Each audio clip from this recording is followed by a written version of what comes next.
welcome everybody, and it's great that we can get together, even though it's virtual. It's still very important to have these discussions. And Brian Jackson and I are going to co-host and make a few introductory remarks. But before we do that, I'd like to acknowledge the land that I'm sitting on today, which is the traditional land of the Mi'kmaq. I'm in Nova Scotia, and welcome everyone. And thank you for this opportunity to moderate such an important time in developing our relationship with the philanthropic community. And I just wanted to say that on the 5th anniversary of the Philanthropic Declaration of Action, I think this is an unprecedented opportunity for foundations of all kinds to join the efforts to support a truly Indigenous philanthropic endeavor.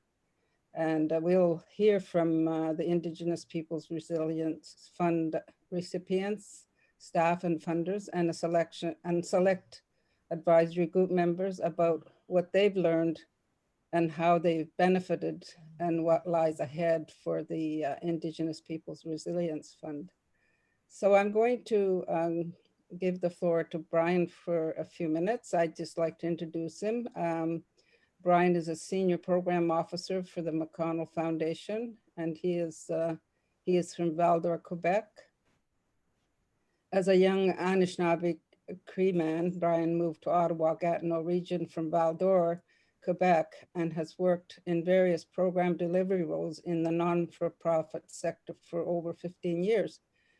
And Brian has devoted himself to revitalizing Indigenous ways of knowing and being, and we saw that in his few minutes that he introduced us to this.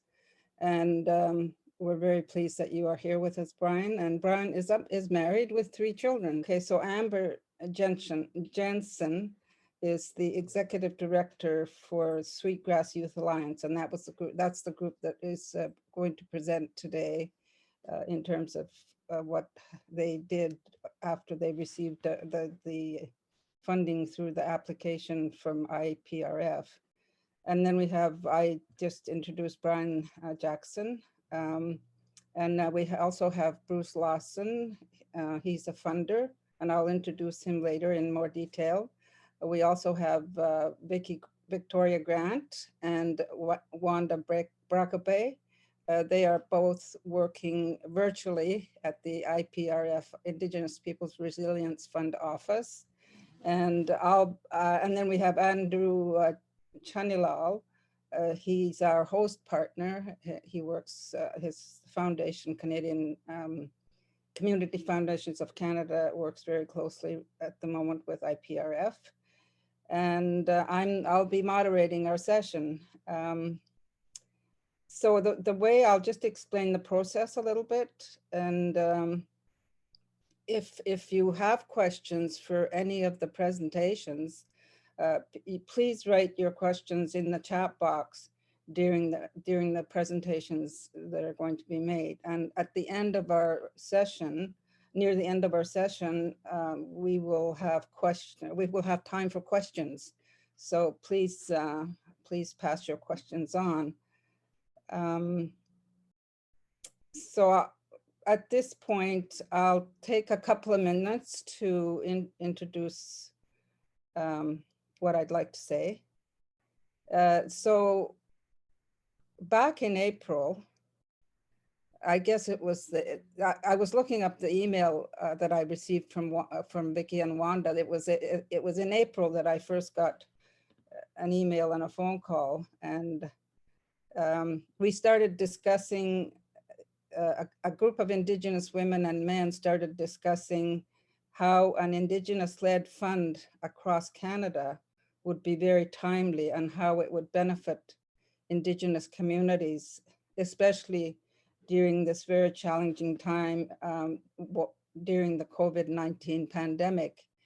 And the thing that I found that was very, very different was that we were looking at it from the perspective of not just an Indigenous-led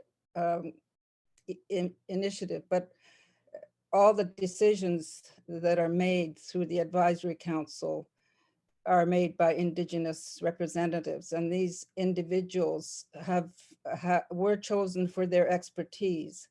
So it really comes, it really evolves in a way that is very productive, and it allows the Indigenous Peoples Resilience Fund to be very quick, like nimble and flexible in many ways, because our application process is not like the traditional application process that we always have to follow, where we have to make long, many pages of forms that have to be filled out to receive money. It takes a long time to receive the funding. And the IPRF is the opposite of that. We don't require lengthy proposals, although at the end of the project, we expect a report from the applicants with the information that we need. So it has been very successful in the very short term. I think the first applicants were funded at I think you can correct me if I'm wrong, Wanda, at the end of August, the first group. And it's been very intense. There is a lot of interest, and a lot of the applications are coming from community members to fund gaps that aren't being funded through the COVID funding that has come through from the governments. So we think that it's been very good, and I'll leave it at that. And Wanda and Victoria will go into more detail when their turn comes up in our process to talk a little bit more about the way things have evolved. So I'll leave it at that. And I don't know, Vicky, if we don't have anybody for the applicant session.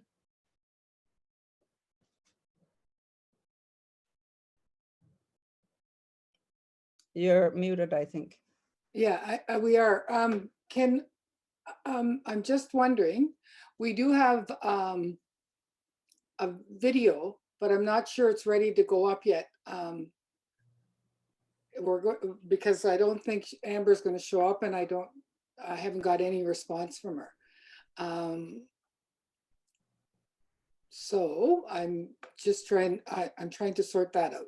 I have the video up on my screen, but I think Jen was going to forward it to Inez.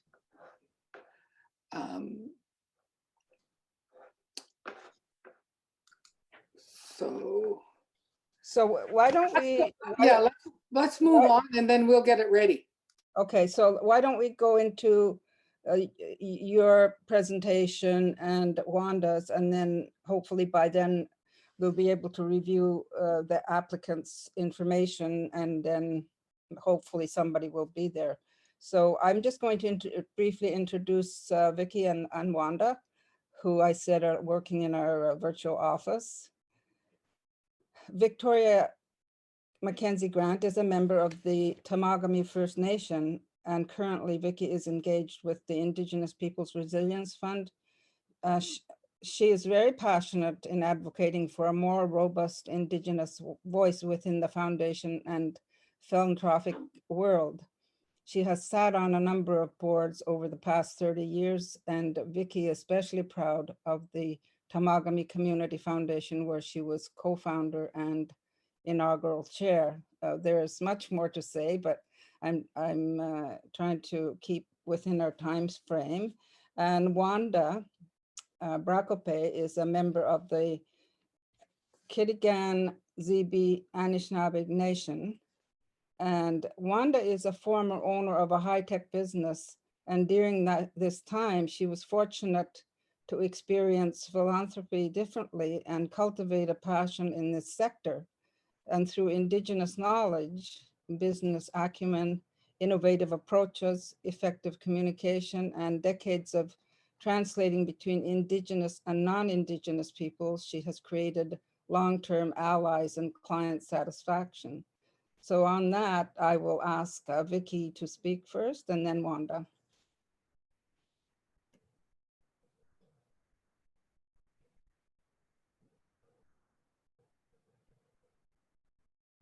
You're on mute. Sorry that. Thank you to the PFC for the opportunity to share some of our story of the Indigenous Peoples Resilience Fund and why it is important to us and how it is different.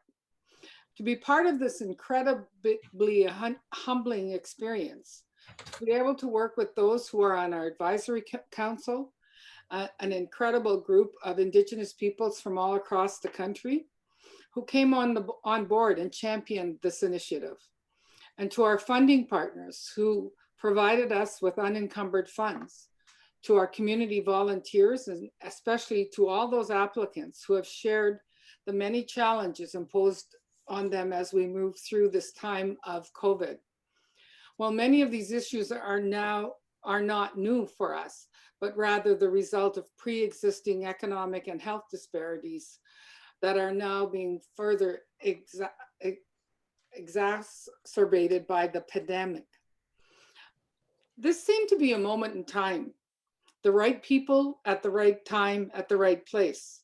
The groundwork that was started in 2007 with the Aboriginal Grantmakers Network brought together foundations for the purpose of better understanding of Aboriginal peoples, nations, and communities. Alongside that, at the same time in 2008, was the apology by Stephen Harper on behalf of the Government of Canada to the former students of the Indian residential schools. The Circle in 2011, the Truth and Reconciliation Report in 2015, and the Declaration of Action, 5 years old, and all provided the groundwork that made the Indigenous Peoples Resilience Fund, or gave the opportunity to create the Indigenous Peoples Resilience Fund. And as Mary said, was talking about, this organization was an idea in March. And the question was, how can we create an organization that will allow us to move quickly, be responsive, be nimble, but also done with the care of governance and a process for distribution of funds that is accessible. The advisory council for me was one of the greatest features we have of the Indigenous Peoples Resilience Fund, along with their combined experience and knowledge of their communities and their life outside of those communities, was their willingness to champion the IPRF fund for the benefit not only for Indigenous peoples in this country, but for all Canadians.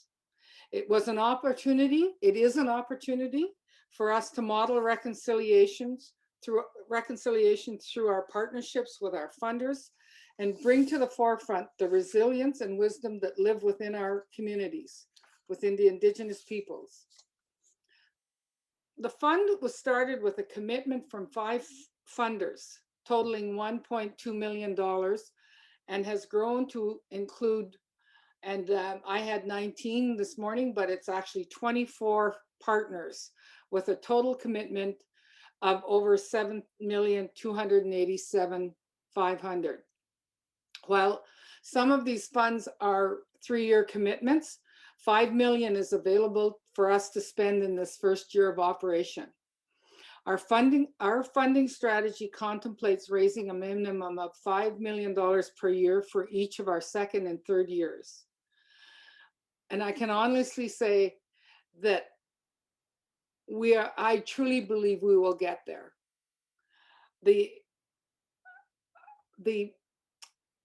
I guess I would go back to the groundwork that was done and how we are being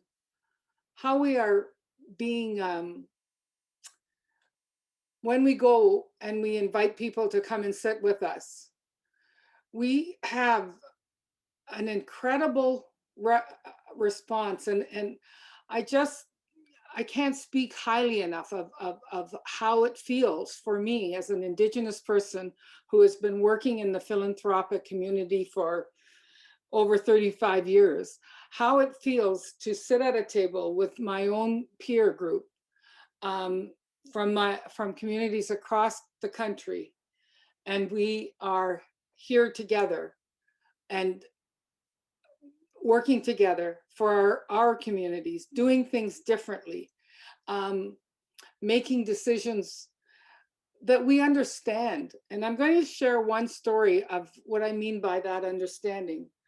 We were all in one case looking at a decision about providing a grant to an organization on the West Coast. And part of, not a grant, provide funding.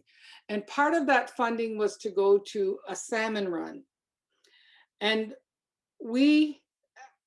somebody questioned, raised the question about the salmon run and whether the salmon were still running. And somebody else who lives in that part of the country was able to answer that question. And that's the knowledge of understanding how our communities work, how the natural flow. Yes, it's maybe the salmon were supposed to run in August, but they were late. Things didn't happen. And we all know with the changes of climate, how that is affecting the natural environment. So you have to have people on the ground who really understand. And I truly believe that is what makes us different. I'm going to turn it over to Wanda. And I just want to say, thank you for listening. We're engaged in an initiative that will create meaningful and sustainable change. And we need partners. So if you want to learn more about us, please just give Wanda or I a call. Be happy to speak to you. Wanda. Thanks, Victoria. Hello, everyone. And before we start my slides, I just wanted to say for Brian for the good words of opening. And of course, any time with Mary is a blessing to me. And I think to all of us. I do 100% agree with what Victoria has said with regard to the people that have shown up and what I've called Indigenous philanthropic knowledge holders. And that was a pivotal moment of when we were able to engage and how we were able to engage so quickly, as well as obviously the partnerships that we have. And you'll be hearing from two of them, partners, but also friends along this journey of an actionable journey of the Declaration of Action, actionable part, I should say. Can we move to my slides? I have okay, keep going. Those are our board members, keep going. One more.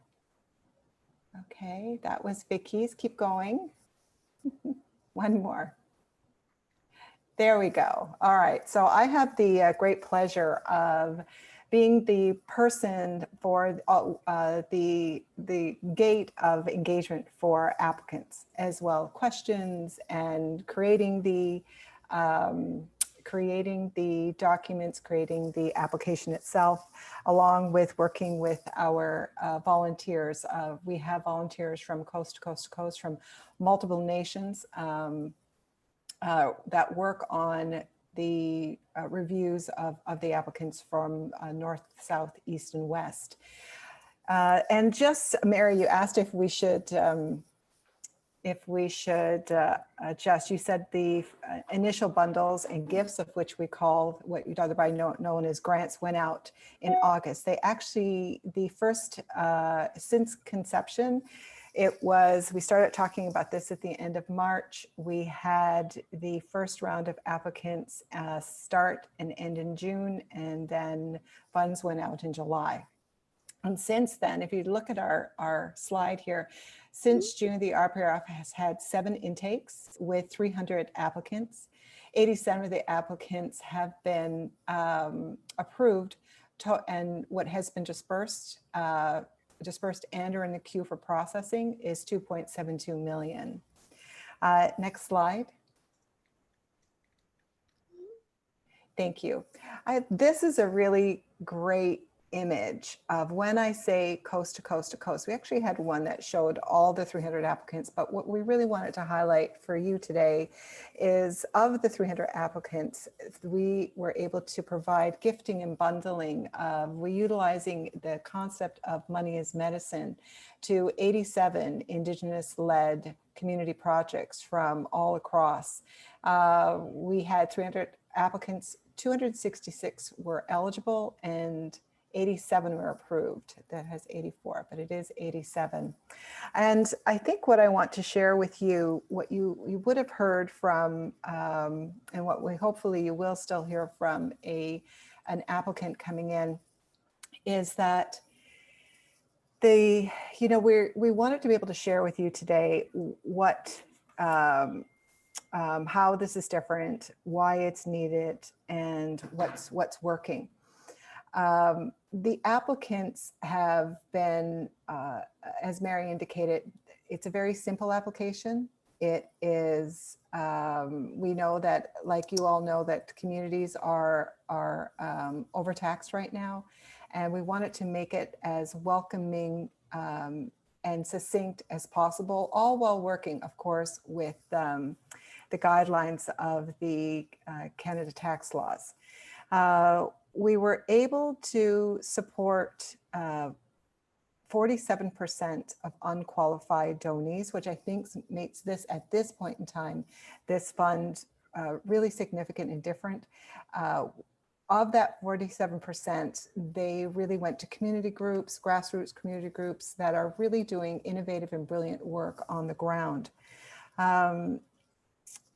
Two of our applicants, we had a webinar last week for Indigenous people that were interested in the fund. And two of the presenters there at the time, one was Dr. Catherine Golding from Mattawa First Nations, and we were able to support a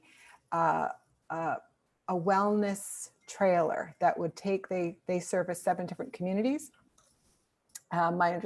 They support 7 different communities, and we're utilizing initially as COVID testing, as a place to COVID test, as well as when the vaccine comes out, so be able to travel from community to community in a safe way. When we asked her specifically about the application process, we said, is there anything that we can do better, or what made it different? And her specific verbatim response was, in this application process, there were no barriers.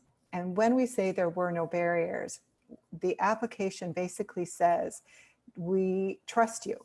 We trust you, and we know that you know the answers in your community. So apply for what you need in terms of urgent and emergency. And in that, their second applicant said, a woman by the name of Darlene Matusis, who works at who runs a women's shelter in Alberta. And when she read the application, her thought process was, I could do this. This is something we have needed. It's COVID, it's urgent, and I actually could do this. So by pulling back those barriers, only by the support and belief and the trust of our partners to providing unencumbered funds, were we able to reach community at where it's needed. They did not have to adjust and fold to sit in the chair folded up to them. And then the last thing I wanted to mention before my time is up is, in the last 7 months, we have received a significant amount of data that is right now, we know it's there, we're trying to work with it. And we've partnered with the Ontario Trillium Fund for the next 2 to 3 years, put that to work in a developmental evaluation to provide us with what that data is telling us to help us where we're going to go, and direct us where we're going to go. And I think the last thing I wanted to say is, without our partners, this new and innovative initiative, and quite simple, actually, initiative would not have existed. We are really lucky and blessed to have these people that are standing alongside us. And there is space, obviously, for our partners to learn. We're in this together as part, again, fulfilling the declaration of action of learning, listening, and acting. And there is a table. So if you do wish to come on, there is a table that we have that we engage with on a every 3 months, I believe that is the timeline now. So with that, I'm going to pass it off to thank you for your time and any questions, obviously, in the chat box, and we're willing to answer them. So Nyawagoa.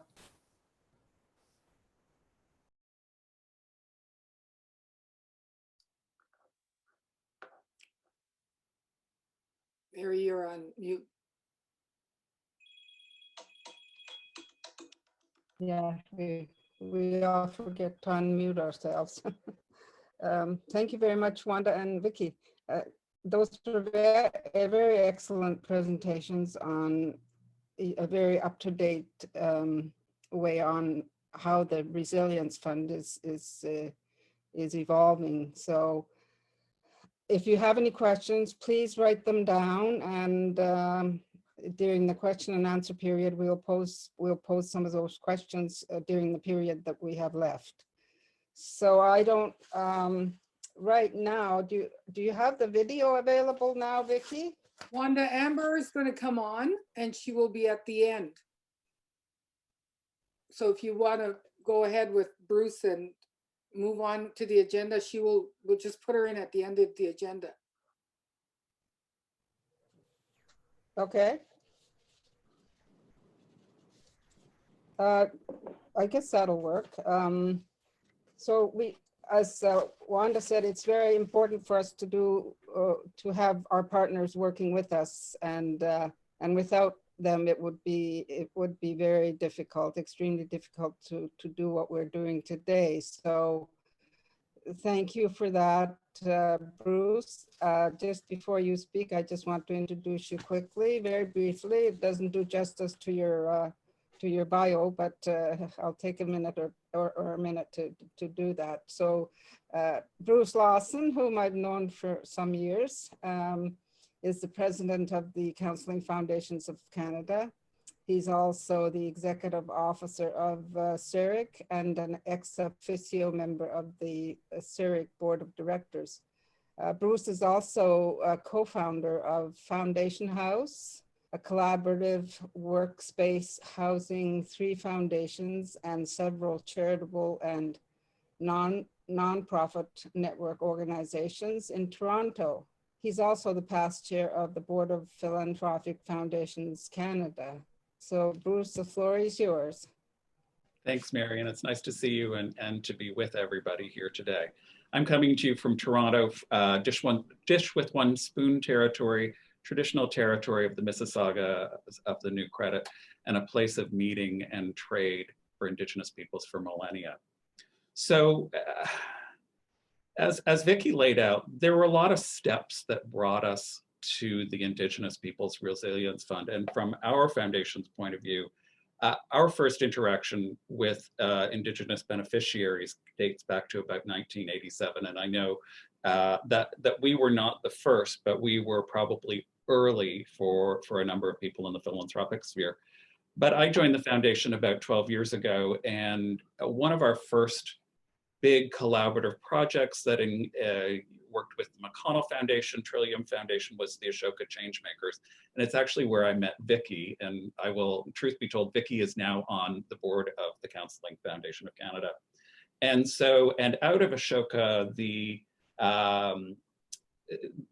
Aboriginal Grantmakers Network morphed and became the Circle on Philanthropy and Aboriginal Peoples, which was really a meeting place for Indigenous and non-Indigenous organizations to come together to talk about the common bonds that we have. I will say that I went to the TRC in Edmonton, the public event of the TRC in Edmonton, and when you heard the story of survivors, these were things that once you hear them, you can't unhear them. And that led to a group of us, led by Andrea Nempton, formerly of the In Spirit Foundation, putting together the Philanthropic Communities Declaration of Action, which we presented on stage at the closing event of the TRC in 2015. So the Resilience Fund, in a way, was a logical next step from our perspective. So fast forward to March and the pandemic hit. I talked to our board and specifically to Vicki, as well as Wanda, who I know well, because Wanda was the executive director of the Circle on Philanthropy and Aboriginal Peoples. And interestingly, there were a few conversations. Vicki and I had been talking about an Indigenous fund. Nicole McDonald, formerly of the McConnell Foundation, had been talking to Wanda about an Indigenous fund. And I knew that Community Foundations of Canada was building some funds in northern communities. So fast forward to pandemic, we started receiving a lot of requests for emergency funds. And so I went to the board and thinking about how we would want to respond to the pandemic. And I knew that, for instance, community foundations were seemingly well organized and providing funding to local communities, but they're place-based and they don't necessarily cover the entire geography of the country. So I suggested to our board that we prioritize rural and remote Indigenous communities. Because, and it was my assumption, given, that these communities would be disproportionately affected by the pandemic because of historic neglect, lack of infrastructure, and lack of access to capital and to networks of where they might actually be able to find resources. So I started calling colleagues. Wanda and Vicki were at the top of the list, and they were also talking. Andrew was also on the list. You'll hear from him next. And what was so inspiring out of that is how Vicki and Wanda, and then enlisted you, Mary, but how quickly everything came together and how they really took up the challenge. So we were able to support, as Vicki said, we were able to launch in June with $1.2 million, which we had raised from 5 organizations.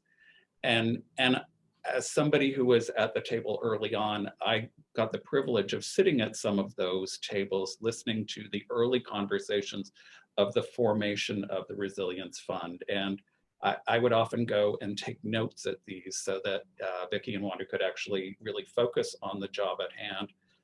But it gave me some really, really cool insights to being a fly on the wall, should we say, about the Resilience Fund. And so I've had a really sort of insider's view of both how the advisory council came together, but also the partners table, which is the table where we have funders and those who are sort of partners in the work, supporting us in non-financial ways. What I've learned along the way is, there's been a lot of talk about what is an Indigenous-led initiative and how do we define that, which is something that is helpful to us as we move forward.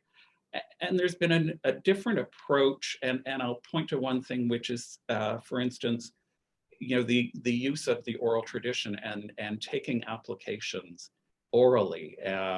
So Wanda, I think predominantly will actually be on the phone with people and taking their applications because they don't have the connectivity that other communities might, or the capacity in some cases. And it's a real model of trust-based philanthropy. And there are even nuances of language that are being used. There's no talk about grants and grantees. It's much more about support and trying to uplift communities and unlocking the creativity that exists in those communities. And I'm really excited, as Wanda said, that Trillium Foundation is joining us to help us with a developmental evaluation, because I think it's going to be a real model of how some of us can integrate this work and practice into our work. over time and take less hierarchical approaches to our work. So I'll leave it there for the moment, but thank you for this opportunity.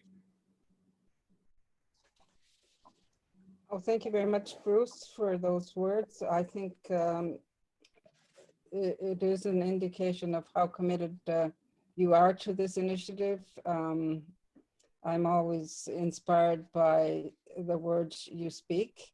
And I think that the thinking that went on before we actually started putting the foundation or the initiative together, the Indigenous Peoples Resilience Fund, just brings to the forefront how visionary some of you people are. And I think that's a real asset for this organization.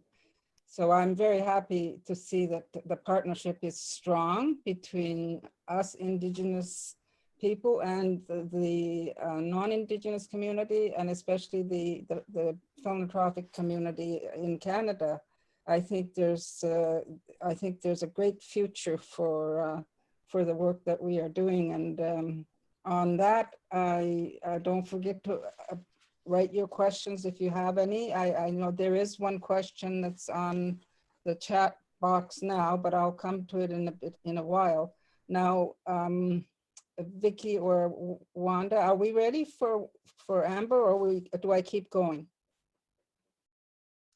I think you keep going. Okay.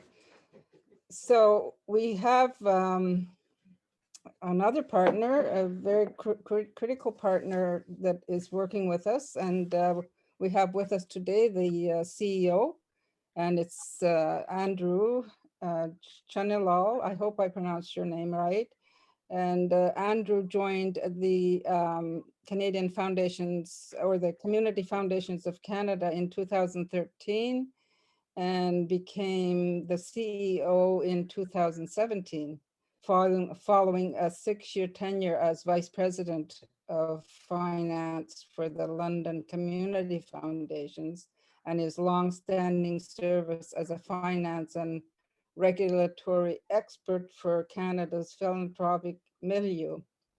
So now at the head of the Community Foundation movement, Andrew's work focuses on collaborating with others to help the philanthropic sector transform, innovate, and meet the new challenges and opportunities of the 21st century.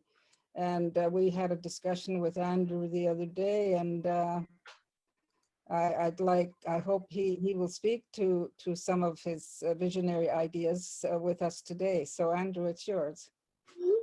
Thank you, Mary, and I'm so grateful to be here with all of you amongst friends and allies in this really important work. I am calling in today from the traditional lands of the Haudenosaunee and Wendat people here in southwestern Ontario. As Mary mentioned, Community Foundations of Canada has been part of these discussions and this work since the very beginning. And I remember receiving that first phone call or email invitation from Bruce Lawson and Vicki Grant to consider how CFC might be a partner to this work. I'll have to admit and declare that in these early days, I was apprehensive about our ability to do the right thing as Community Foundations of Canada. As many cited in the early process, we are a settler-created philanthropic organization with a deep history in Canada of over almost 100 years. And so our culture and our systems and our processes are definitely entrenched and difficult to change. But I recognized, and I know that Bruce and Vicki and Wanda also recognized, that if we were going to truly be a host partner, we were going to have to bring something truly different to this relationship and challenge some of the bias and ways of working that we've had. And we didn't really have a framework. There was certainly apprehension, there was certainly caution, but we drew upon resources that we were familiar with and we're starting to learn more about. And I think one of the archetypes that we drew upon was the book Decolonizing Wealth that was authored by Edgar Villanueva. And many will know that Edgar spoke at a Community Foundations of Canada conference almost 2 years ago or a year and a half ago in Victoria, BC, and enlightened us with his views on decolonizing wealth. One of the things that he talked about was the 7 steps to healing that was part of the decolonizing wealth framework. And those 7 steps include grieve, apologize, listen, relate, represent, invest, and repair. I will say that those 7 steps have formed a critical part of how CFC and its movement of community foundations have shown up in this partnership. I'll draw some examples. I can't say that we've dealt with all 7 steps, but we've covered some of them and continue to work on them. One of them is showing up. How will we show up and how will we represent ourselves in this partnership?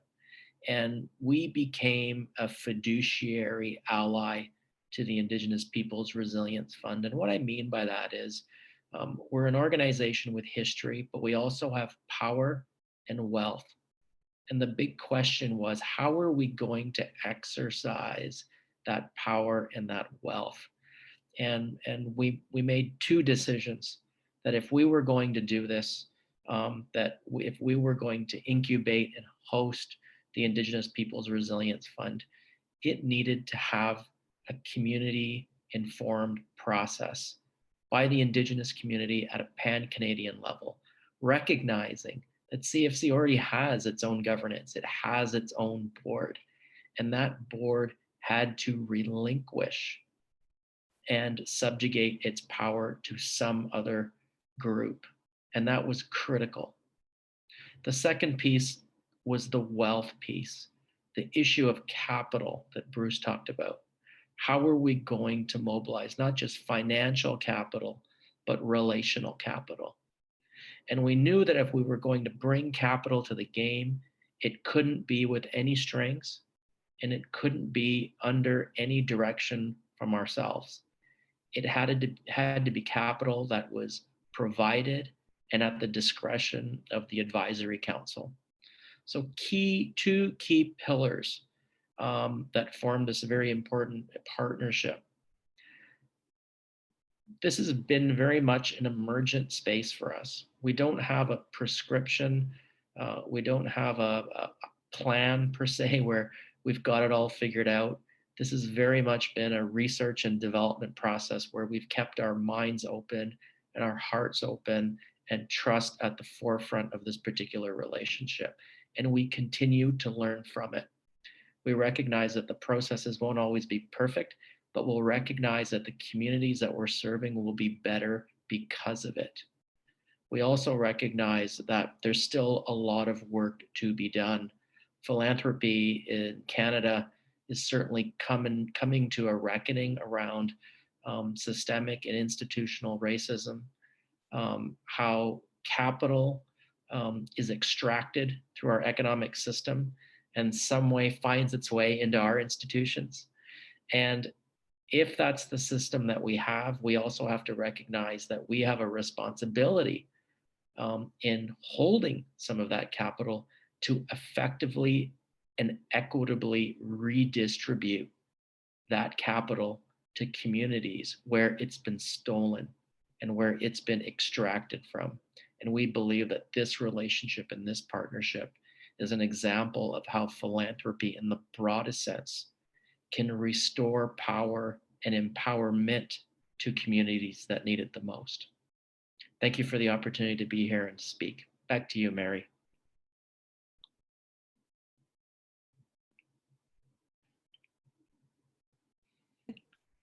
I am muted again.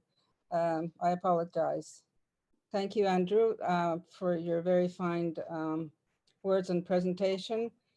Yes, I think you've hit some very fundamental issues when you talk about fiduciary ally, and that, you know, addresses the issue of how do we exercise this power and I think that's been at one of the core issues that had to be worked out. And it is a process, and it continues to evolve, but so far it has been working. And the other one is that, you know, that we just had to deal with all the time before we started this great initiative is trying to get capital with no strings attached. That has been a big challenge. And so that the redistribution of funds to communities can be done through the eyes of Indigenous people. And those are some very critical steps that allow us to be at this stage of the game. Without those very fundamental steps, the power that we talk about, the responsibility that we talk about, the fact that we want to take this into our own hands and develop it in a way that will really benefit our communities. And those are issues. And when I was listening to Bruce, and Wanda was talking about, well, he said Wanda was taking applications by phone based on traditional knowledge. Now, that's a very like unique way of talking to an individual that doesn't have the capacity to develop written applications and no computers, no technology available, and to be able to move that in a way that is acceptable to the advisory council. And you know, that process is very intertwined with the cultural way of doing things in the indigenous world. And maybe if we have time, Wanda can give us a little example of one of the conversations she's had, because it's really it must be quite a challenge in some ways, but also probably very gratifying in other ways. So I think now we are at the stage of asking, is Amber available now, Vicky? Yes, she's on the screen. Amber and Billy. Okay, I can't see them. I see. Amber's not here with me at the moment, but I'm Billy J. I work with Amber. She just got the times mixed up because we had the different time zones, so she had thought 1:30 our time. So sorry about that. Okay, so do you want to start the introduction to your presentation to the panel? Okay. Just a second. Can you? I don't. Oh yeah, I have your background here. So you're Billy J. Heavy Shields. Is that? Yes. Yes. Okay. So Billy J. is a Blackfoot Sioux Indigenous person, and she has 3 children. She has lived in Lethbridge for the past 16 years and have been working with the Sweetgrass Youth Alliance as an outreach worker for almost a year. So please proceed with your presentation. Thanks. I'm not sure what she had planned for you guys. Sorry. If you could just talk a little bit about the application and the process that you were involved in, that would be helpful. Okay. We do a lot of outreach programs with youth, 15 to 30 on the streets. We don't turn away anybody that needs help. We do try to help as many people as we can. We get them set up with like services that we kind of meet them where they're at, sorry. We get them set up with medical services if they need. We get them help with detox if they need that, or if long-term they're looking for like treatment, we get them help with that. Lately, we've been doing a lot of care packages, just a lot of toiletry for the, sorry, just a lot of our outreach teams, like we do care packages. We try to give them like protein shakes or high protein snacks or toiletry. A lot of the time we run out of those fairly quickly. So we're trying to find different resources to get help with that kind of. But mainly our goal is to just kind of meet them where they're at and try to set up some kind of healing for them. I recently had my mother come out with me. She's an elder, a well-known elder on my reserve. She had come out to do outreach with me, and what we did was offer a smudge for anybody that wanted to be involved in that. We offered her like just for those that would like to have like advice from an elder. She also offers like in our culture, we do face painting as like a cleansing ritual. She's also offered that for services for those that would like to, but with COVID right now, it's really hard to offer a lot of those kind of like hands-on services. So how we were doing the smudging, we would just light the smudge and then leave it there and just kind of step back, and whoever wanted to come and smudge was able to. That's kind of where we're at right now. A lot of lately we've just been helping people get to detox. We've been finding it hard to find spaces for them like available right when they want to go.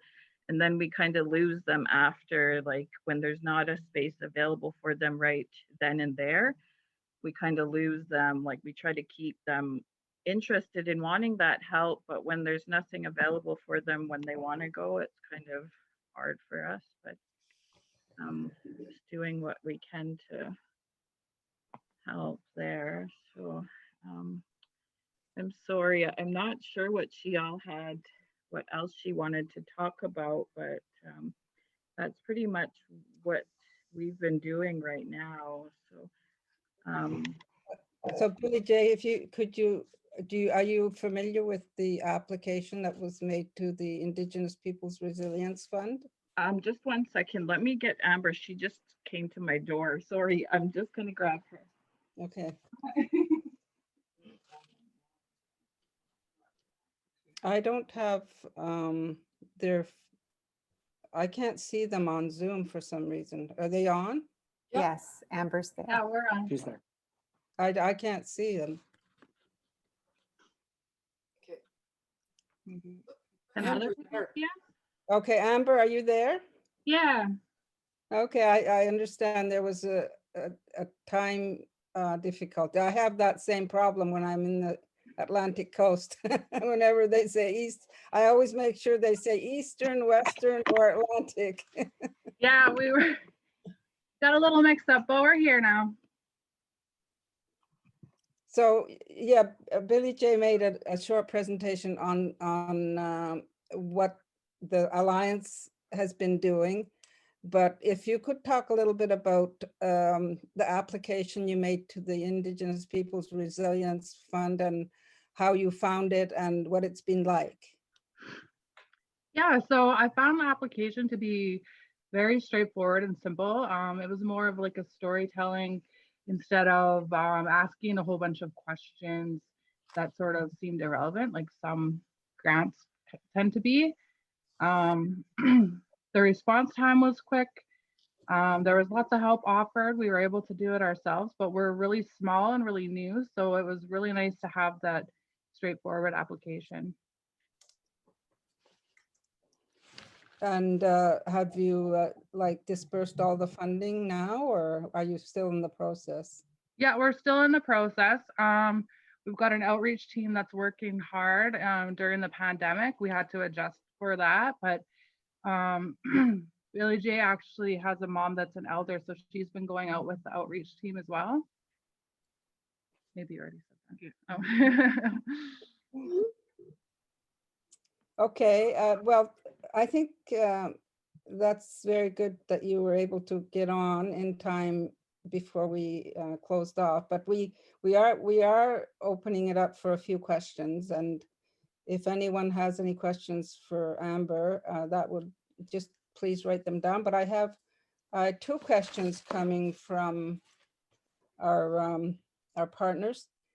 And the first question is, where do you see funds growing in the next 2 years? And Wanda or Vicky, can you respond to that? Yeah, sure.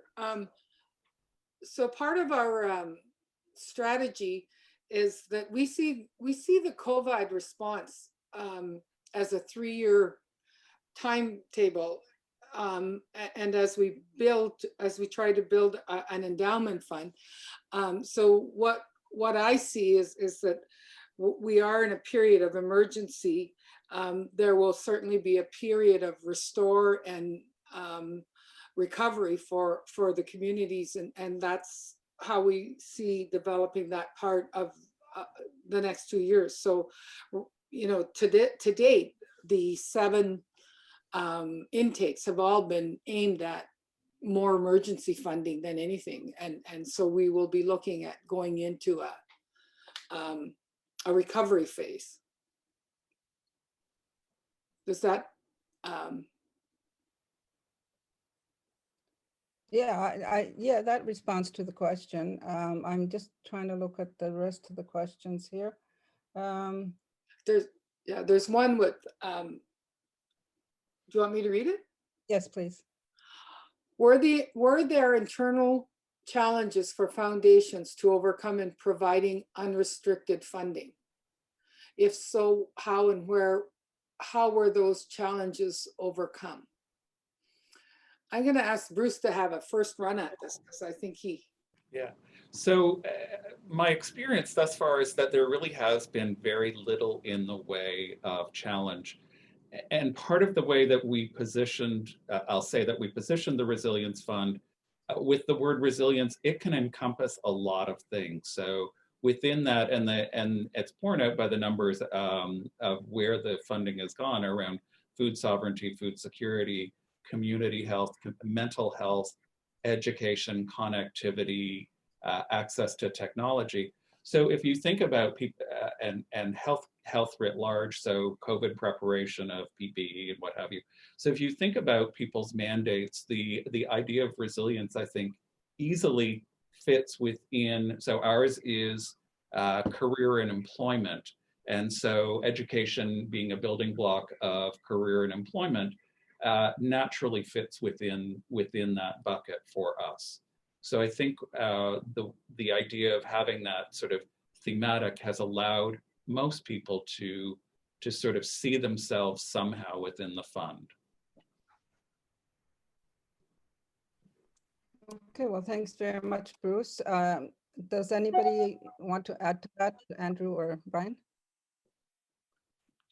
Yeah, thanks, Mary. I'd be happy to build on what Bruce has put forth. I think, you know, one of the key challenges in philanthropy right now are some of the donor-centric systems that we have that inform direction, that inform how capital is distributed. And as we know, donors or funders hold position of power and wealth, but don't necessarily have the best point of view and visibility on community-driven outcomes. And so we have to sort of disaggregate and fragment where power and wealth is and where decision making should be. I think what the partners have done is that what they've recognized that tension point and said, hey, we're going to disconnect ourselves and reassert ourselves in a position of support around community-centric positionality to how capital is deployed, as opposed to donor-centric power in terms of how capital is deployed. Yes, very true. And Anybody else? Wanda or Vicky, do you want to add anything? I don't think I have anything to. I think Bruce and Andrew really answered that. I guess the other thing is, the only other part of that question is, when I say unrestricted funding, we sometimes actually have the restriction of geography, and we're willing to do that because we have enough. If we get enough geography places that are restricted by geography, we have enough funding that can go anywhere, but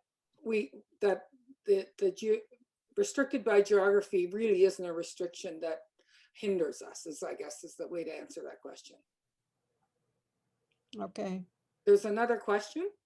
okay, go on. Are there plans for the fund to become an independent foundation? If so, what are the timelines? And I'll answer that in the sense of, yes, we are looking at becoming an independent foundation. We're starting that process of incorporating and looking to get our charitable status. So that may take 6 months to a year. And what we're going to do is we hope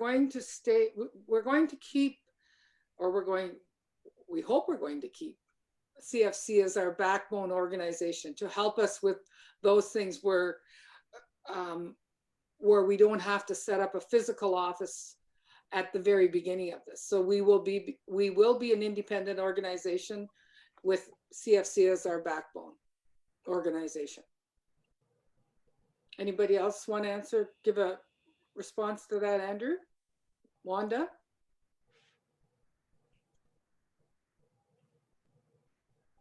Okay, no? Good. Okay, good. are there any other questions, Vicky? I don't see any other questions. Okay. The Well, timing is perfect. Our timing is pretty close. But I think by the time we have our closing from Brian, we will have reached the time frame. So thank you all for keeping the time frame in check. It's always really great when something turns out as well as this has. So thank